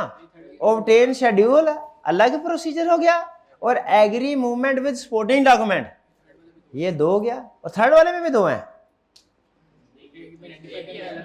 हाँ, एक ही है, लेकिन ये एक है 2, ये 2 सेंटेंस है ना, ये अलग आ जाएगा, ये वाला एग्री के बाद अलग आएगा। नेक्स्ट कौन सा है जी हमारा? पेरोल। पेरोल कौन सा एरिया? पेरोल मतलब सैलरी शीट। सैलरीज को वेरीफाई करते हुए सबसे अहम डॉक्यूमेंट कौन सा बनता है? पेरोल शीट, जिसे सैलरी शीट कहते हैं। ये तो आपने टैक्स में सैलरी कैलकुलेट करना सीखी होगी, ऐसा ही है। जिसने टैक्स का पेपर अटेम्प्ट किया हुआ है, पास होना ना होना अलग बात है, अटेम्प्ट, और उसमें सैलरी की कैलकुलेशन की है, टैक्स की calculation, tax on salaried person, उसके लिए रिपीट ही हो रही है बातें सारी। कह रहा है पेरोल में agree total of payroll sheet with financial statement. जो पेरोल शीट में टोटल आ रहा है 12, कितनी पेरोल शीट्स होंगी? 12 होंगी भैया। महीने में एक होगी, साल में तो 12 होगी। कह रहा है उनका टोटल करके देखो, सैलरीज एक्सपेंस के साथ एग्री होना चाहिए, ऐसा ही है। ये तो नहीं किसी और जगह से एंट्री आ रही है, लेकिन कुछ एंट्री किसी और जगह से भी आ रही होती हैं। हाँ जी, provident fund contribution from employer, वो आपको पता है वो सैलरी शीट से हट के रिकॉर्ड होता है। एनालिटिकल प्रोसीजर क्या? Compare total payroll expense with prior year. इस साल का सैलरी एक्सपेंस को पिछले साल के साथ कंपेयर करो, कोई प्रॉब्लम? परफॉर्म एनालिटिकल, अच्छा इसको जरा गौर से देखिएगा, क्योंकि इसके ऊपर वो आपसे केस स्टडी बनवा के टेस्टिंग कर सकता है। On total salaries expense incorporating joiners and leavers and pay increase, compare this figure in actual wages and salaries in finance and investigate any significant difference। क्या क्या रहा है देखें। सैलरीज को जब हमने वेरीफाई करना होता है ना एनालिटिकल प्रोसीजर से, एक होता है एनालिटिकल प्रोसीजर, होता है टेस्ट ऑफ डिटेल। जब टेस्ट ऑफ डिटेल से करना हो ना, तो हम क्या करते हैं, सैलरी शीट का सैंपल सेलेक्ट करते हैं 3-4 महीनों का, उसमें सैलरी शीट के अंदर सैंपल बेस पे कुछ एम्प्लॉयज़ को सेलेक्ट करते हैं और देखते हैं उनकी सैलरी कैलकुलेशन, बेसिक से अलाउंसेस वगैरह की कैलकुलेशन, ग्रॉस सैलरी, फिर टैक्स की डिडक्शन और दूसरी ये सारी सही हुई हैं कि नहीं, सैंपल बेस पे करते हैं। जैसे आपको याद होगा फिक्स एसेट्स में भी यही काम करते थे कि फिक्स एसेट रजिस्टर लिया, जिस तरह सैलरी शीट में सारे इंडिविजुअल एम्प्लॉयज़ की कैलकुलेशन आ रही होती है, फिक्स एसेट रजिस्टर में इंडिविजुअल फिक्स एसेट्स की कैलकुलेशन आ रही होती है। सैंपल बेस पे कुछ फिक्स एसेट को सेलेक्ट करके उनकी डेप्रिसिएशन की कैलकुलेशन चेक करते हैं ना, तो सैलरी शीट में क्या करते हैं हम, सैंपल बेस पे कुछ एम्प्लॉयज़ को सेलेक्ट करके उनकी कैलकुलेशन को चेक करते हैं, ठीक है। लेकिन वो होता है हमारा टेस्ट ऑफ डिटेल। ये देखिए नीचे वही कह रहा है, payroll sheet cast a sample of payroll sheet to confirm completeness and accuracy of the payroll. ये कास्ट का क्या मतलब है? टोटल करना। कह रहा है पहले टोटल करके देख लो, पेरोल शीट का टोटल ठीक है सारे एम्प्लॉयज का, और वो इनकम स्टेटमेंट में सैलरी एक्सपेंस के साथ मैच करता है। कहीं ऐसा तो नहीं 11 महीनों की सैलरी है, 12वें महीने में अभी पेमेंट हुई नहीं, अगले महीने होगी, दिसंबर की सैलरी की पेमेंट 5 जनवरी को होगी, तो पता चला 5 जनवरी को उन्होंने पेरोल बनाई है, 5 जनवरी को रिकॉर्ड कर दिया। हालांकि दिसंबर का एक्सपेंस दिसंबर में रिकॉर्ड होना चाहिए। टोटल कर लिया, ये मैं आपको टेस्ट ऑफ डिटेल बता रहा हूँ इसके। फिर सैंपल ऑफ एम्प्लॉयज सेलेक्ट करें और रिकैलकुलेट करें ग्रॉस पे, डिडक्शन, नेट पे। ये भी समझ आ गया, जैसे डेप्रिसिएशन को रिकैलकुलेट करते हैं सैंपल बेस पे। Select a sample of employees from payroll and verify whether employees exist. कहीं ऐसा तो नहीं कि एम्प्लॉय है ही नहीं और जाली सैलरी पे हो रही है। सैलरी में सबसे बड़ा फ्रॉड ये होता है, थर्ड वाला, एम्प्लॉयज घर बैठा होगा या कहीं एग्जिस्ट ही नहीं करता, ठीक है। बाज़ औक़ात ऐसे फ्रॉड भी सामने आते हैं, वो दूर दराज के किसी इलाके में स्कूल है, उसमें स्टाफ की सैलरी भी पे हो रही होती है, स्टूडेंट से फीस भी आ रही होती है, लेकिन आपको पता है सरकारी स्कूल में फीस होती है 50, 60, 100, लेकिन 1000, तो हर महीने पता चला 15 लाख सैलरी जा रही है फॉर एग्जांपल, और हर महीने 25-30 हज़ार स्टूडेंट से फीस आ भी रही है। वेरिफिकेशन करने के लिए गए, पता चला वहाँ पे ना स्कूल, ना टीचर, ना स्टूडेंट, वो चौधरी साहब की कुछ गाय भैंसे हैं वो उधर बंधी हुई हैं। समटाइम ऐसा पूरे का पूरा स्कूल, हमारा रिस्क होता है घोस्ट एम्प्लॉइज का, फेक एम्प्लॉइज, वो को पूरे का पूरा स्कूल ही घोस्ट था। समटाइम ऐसा भी होता है, एम्प्लॉइज तो फिर छोटी बात है जी। हाँ जिन्नात पढ़ते होंगे, हाँ हो सकता। तो ये कह रहा है कि ये चेक करो पेरोल में एम्प्लॉइज जिनको पेमेंट हो रही है एग्जिस्ट करते हैं कि नहीं। फिर select a sample of newly appointed staff, इस साल जो नया स्टाफ आया है वो देखो बाकायदा अप्रूवल के मुताबिक आया कि नहीं। And verify their salaries with appointment letter. लेकिन एनालिटिकल प्रोसीजर क्या है, अहम चीज ये सीखने वाली है, ये सुन लें। हम दो तरह के एनालिटिकल प्रोसीजर परफॉर्म कर सकते हैं सेल लिस्ट पे। पहला हम देखें कितने एम्प्लॉयज काम कर रहे हैं, एक एम्प्लॉय की सैलरी कितनी है, एक एम्प्लॉय की सैलरी कैलकुलेट करें और जितने एम्प्लॉयज ने काम किया है उसे मल्टीप्लाई कर दें। जैसे हम फैक्ट्री में हो, पता चले फैक्ट्री में हर एक की जो सैलरी है वो 40,000 है, फॉर एग्जाम्पल कंपनी ने मिनिमम 40,000 अगर डिसाइड किया तो 40,000 है, वो जितनी भी है यार, कंसेप्ट को फोकस क्या करें, नंबर्स को छोड़ दिया करें। 40,000 है फॉर एग्जाम्पल। तो अब हमने एज ऑडिटर देखना है क्या 40,000 कितने वर्कर्स हैं भाई, 100 है। अगर तो पूरा साल 100 ही वर्कर हों तो सैलरीज कितनी होगी, कैलकुलेट करें। 40,000 इंटू 100 इंटू 12 भूल गए आप, ठीक है। लेकिन प्रैक्टिकली ऐसा होता नहीं है, प्रैक्टिकली कुछ नए भी आएंगे पुराने जाएंगे भी। अगर वो आपसे अब ये थोड़ी कैलकुलेशन कंप्लेक्स होने वाली है, कहता है कि 40,000 पर मंथ सैलरी है एक वर्कर की, साल के शुरू में 100 वर्कर्स थे, इनमें से 10 वर्कर 1 अप्रैल को छोड़ गए और 15 वर्कर ने 1 अक्टूबर को ज्वाइन किया। करें कैलकुलेशन, करें ये एनालिटिकल प्रोसेस करें। भाई मुझे ना फिगर खुद भूल जाती हैं, फिर से सुन लें, अब आप साथ साथ नोट करते रहें। स्टार्ट में 100 एम्प्लॉयज थे, हर एक की सैलरी पर मंथ थी 40,000, ठीक है 100। इनमें से 10 एम्प्लॉयज 1 अप्रैल को छोड़ गए 10, और 15 एम्प्लॉयज ने 1 अक्टूबर को ज्वाइन किया। 31 दिसंबर तक का सैलरीज एक्सपेंस कैलकुलेट करें भाई, कर ले। यही है एनालिटिकल प्रोसीजर। क्या मुझे सिर्फ 100 से मल्टीप्लाई कर देना चाहिए कि ड्यूरिंग द ईयर जॉइनर और लीवर्स का इंपैक्ट ऐड करना चाहिए, ऐड लेस? हाँ जी, इसमें आप क्या करेंगे, इसमें आप पहले 3 महीने 100 एम्प्लॉयज की कैलकुलेशन करेंगे, अगले 6 महीने 90 एम्प्लॉयज की कैलकुलेशन करेंगे और अगले 3 महीने 105 की कैलकुलेशन करेंगे, ठीक है भाई, समझ आ गई बात। इसको मजीद मुश्किल बनाया जा सकता था अगर मैं आपसे ये कहता कि 1 जुलाई को 10% इंक्रीमेंट दिया गया है सब एम्प्लॉय, लेकिन वो मैंने नहीं किया ताकि सिंपल कंसेप्ट बिल्ड हो जाए, वो किसी क्वेश्चन में करेंगे। भाई ये एनालिटिकल प्रोसीजर समझ आया आपको? ये छोटी सी कैलकुलेशन मुश्किल तो नहीं है कि है मुश्किल। अच्छा आप सुने, एक दूसरा तरीका भी है, ये है जब उसने आपको number of employees wise data दिया हो। एक दूसरा तरीका भी है, प्रैक्टिस में हम दूसरा तरीका अपनाते थे। जो मैं तरीका आपको बताने जा रहा हूं ना, ये हमने 2024 ईयर एंड है, इसकी सैलरी एक्सपेंस वेरीफाई करना है।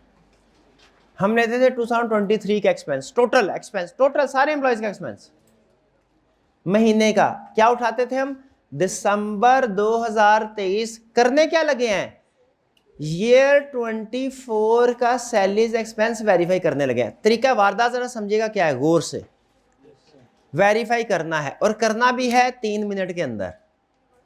सैलरी एक्सपेंस क्या, दिसंबर 23 का पिछले साल जो खत्म हुआ है उसके सैलरी शीट ली, उसको मल्टीप्लाई किया 12 से, क्या आ गया हमारे पास? पूरे साल की सैलरी। अगर पूरे साल में और कोई चेंज ना हुआ हो तो यही सैलरी हो, लेकिन ऐसा होता नहीं, अब चेंज भी आएगा। ड्यूरिंग द ईयर कुछ एम्प्लॉयज ने ज्वाइन किया होगा, कुछ ने छोड़ा होगा। अब जरा सुनिएगा, जो ज्वाइन करते हैं उन्हें हम कहते हैं इफेक्ट ऑफ ज्वाइनर्स, उनकी सैलरी को ऐड कर देते हैं, ऐड होनी चाहिए। लेकिन जो एम्प्लॉय छोड़ के चले गए क्या करते हैं? उनकी सैलरी को माइनस क्यों करते हैं? क्योंकि जो दिसंबर वाली सैलरी है ना, उसकी में उसकी अमाउंट शामिल है, 12 से मल्टीप्लाई किया, वो पूरे साल की सैलरी शामिल है। वो अगर 4 महीने पहले छोड़ गए, 4 महीनों की माइनस करनी है ये चीज। और एंड इसे कहते हैं इफेक्ट ऑफ ज्वाइनर, और इफेक्ट ऑफ ज्वाइनर ऐड होता है, इफेक्ट ऑफ लीवर्स लेस होता है। और एंड पे अगर उसने कह दिया कि 10% बोनस दिया है तो बोनस को ऐड कर देंगे। ये है एनालिटिकल। और प्रैक्टिस में इस तरीके से हम कैलकुलेशन करते हैं। एग्जाम में आपको मे बी वो नंबर ऑफ एम्प्लॉयज की कैलकुलेशन करवाए या मे बी टोटल करवाए, लेकिन प्रैक्टिस में हम कैसे कैलकुलेशन करते हैं? टोटल की। क्योंकि प्रैक्टिस में प्रॉब्लम ये होती है, हर एक की सैलरी एक जैसी नहीं होती। अगर हर एक की सैलरी एक जैसी हो ना, फिर नंबर ऑफ एम्प्लॉयज की बेस पे आप कैलकुलेशन कर सकते हैं। ठीक है, ये शायद किसी छोटी ऑर्गेनाइजेशन या जिसमें मिनिमम वेजेस पे करते हैं सिर्फ उसमें एप्लीकेबल हो। प्रैक्टिस में सीईओ की सैलरी भी आ रही होती है, क्लर्क की सैलरी भी आ रही होती है, तो हम उसे नंबर ऑफ एम्प्लॉयज के साथ नहीं, हम उसे फिर टोटल एक महीने की सैलरी लेके कहते हैं कि जी इस महीने में चूंकि सीईओ भी शामिल है सैलरी में, सीएफओ भी, वर्कर भी, तो इसको 12 से मल्टीप्लाई करो। समझ आ गया आपको? अब ये इस तरह की कैलकुलेशन अगर आपको दी जाए तो कर लेंगे।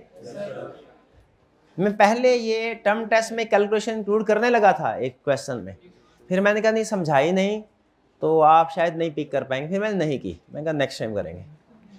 तो अब मैं इस तरह की कैलकुलेशन इंक्लूड कर दूंगा किसी टेस्ट में। ये देखिए अब आपको समझ आई। परफॉर्म एनालिटिकल प्रोसीजर यानी on total incorporating joiner and leavers and pay increase. Joiner leaver pay increase समझ आ गया? कह रहा है compare this figure with actual wages जो फाइनेंशियल स्टेटमेंट में रिकॉर्ड हुई है। अगर तो दोनों में इमटेरियल डिफरेंस है तो होगी वेरिफिकेशन, अगर मटेरियल डिफरेंस है इन्वेस्टिगेट करेंगे। ठीक है, और ये भी एक एनालिटिकल प्रोसीजर है। Compare payroll expense month wise, ये देखने के लिए किसी महीने में अनयूजुअल हाई एक्सपेंस तो नहीं है। क्लियर? अच्छा, ये तीनों एनालिटिकल प्रोसीजर है। ये दो है कंपैरिजन, ये इजी है। ये थोड़ा सा एनालिटिकल प्रोसीजर है, ये कंपैरिजन नहीं है। हाँ जी, इन दोनों में फर्क क्या? इस तरह के प्रोसीजर में जिसमें हम एक महीने या साल के एक्सपेंस को पिछले साल के साथ कंपेयर करते हैं कंपैरिजन में, और इस तरह के प्रोसीजर में क्या फ़र्क है, ये हम एनालिटिकल प्रोसीजर का डिटेल में चैप्टर सीखेंगे जो तकरीबन समझे आधा हो गया है। वो गालबन है चैप्टर 16 है शायद, 16 हो। एनालिटिकल प्रोसीजर देखें, चैप्टर कौन सा चैप्टर है? 15 में सीखेंगे। लेकिन याद रखिएगा एनालिटिकल प्रोसीजर दो तरह के होते हैं। एक है कंपैरिजन, जैसे ये पहला प्रोसीजर, जैसे तीसरा प्रोसीजर, और एक होता है प्लॉजिबल रिलेशनशिप। ये जो सेकंड वाला है ना, ये प्लॉजिबल रिलेशनशिप है जी। इसमें पिछले साल के साथ कंपेयर नहीं करते, लेकिन ये डिटेल आपको बाद में बताऊं। क्लियर हो गया ये? नेक्स्ट एक्सपेंसेस, ये एक्सपेंसेस रूटीन के। अच्छा, अब ये एक्सपेंसेस है, कोई भी एक्सपेंस कह देना, ये हर एक्सपेंस के लिए, चाहे वो यानी जो हमने पढ़ लिया ना अलग से उसके लिए नहीं। ये ना सैलरीज एक्सपेंस पूछ ले और आप कहें सर ये ने कहा था ये हर तरह के एक्सपेंस के लिए। जो कोई एरिया अलग से पढ़ा है हमने वो अलग से प्रोसीजर है, सैलरीज के अलावा और इंटरेस्ट एक्सपेंस के अलावा, इंटरेस्ट एक्सपेंस अभी पढ़ना है, जितने भी एक्सपेंसेस हैं, रिपेयर एक्सपेंस कह ले, एडवर्टीजमेंट एक्सपेंस कह ले, उनके लिए सब के लिए ये। अच्छा, इंटरेस्ट एक्सपेंस आपको पता है कैसे वेरीफाई करेंगे हम? लोन एग्रीमेंट इंस्पेक्टर शाबा और रेट लोन एग्रीमेंट से उठाएंगे और रिकैलकुलेट कैसे करेंगे?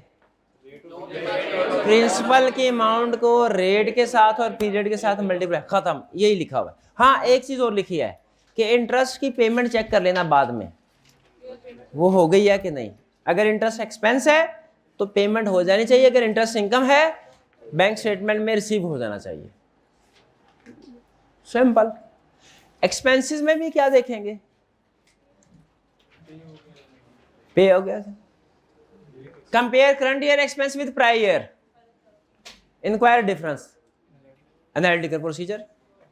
Ensure that expenses requiring accrual have been accrued at year end and have been paid after the year end. ये देखा accrual और expense का ताल्लुक है।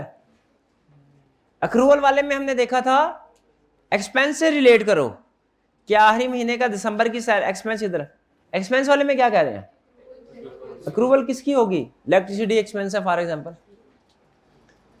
Ensure that prepaid expense have been appropriately adjusted. कुछ expense accrual में होता है, कुछ prepayment में। Scan GL for annual entries.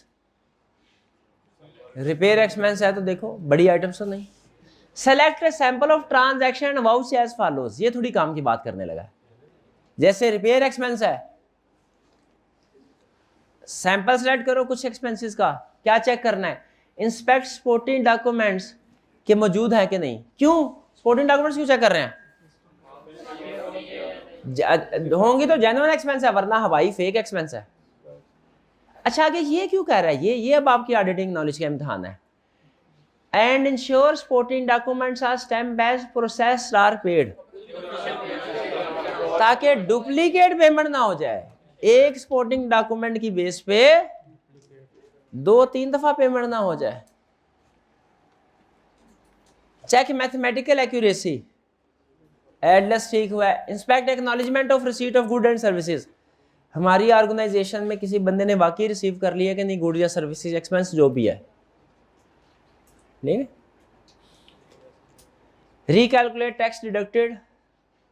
Inspect evidence of payment, कि जिस बंदे को पेमेंट की है उसने वसूल कर लिया कि नहीं। जैसे कॉलेज है फॉर एग्जांपल, तो इसमें डीजल वाले का बिल आ गया, हमने कहा ओहो इतना ज़्यादा बिल, ये हमने इतना जनरेटर में डीजल इतना गया भी है कि नहीं, कैसे पता चलेगा? हम उससे कहेंगे जितनी दफ़ा आपने डीजल यहाँ पे आप बिल में लिखा हुआ है 10 तारीख को, 15 तारीख को, 20 तारीख को फिल किया है, हमारे किसी एम्प्लॉय ने उस वक्त क्या आपको कोई रिसीविंग दी थी कि हाँ जी आपने इतना डीजल जो है वो डाल दिया जनरेटर में? वो साइन वो कह रहा है inspect acknowledgement of receipt of good and services, ये। और फिर जब हम उसको पेमेंट कर देंगे, महीने बाद पूरा बिल आया, तो उससे रिसीविंग ले लेनी है कि इधर लिख के जाओ कि आपने हमसे पेमेंट ले लिया है, कल को दोबारा ना।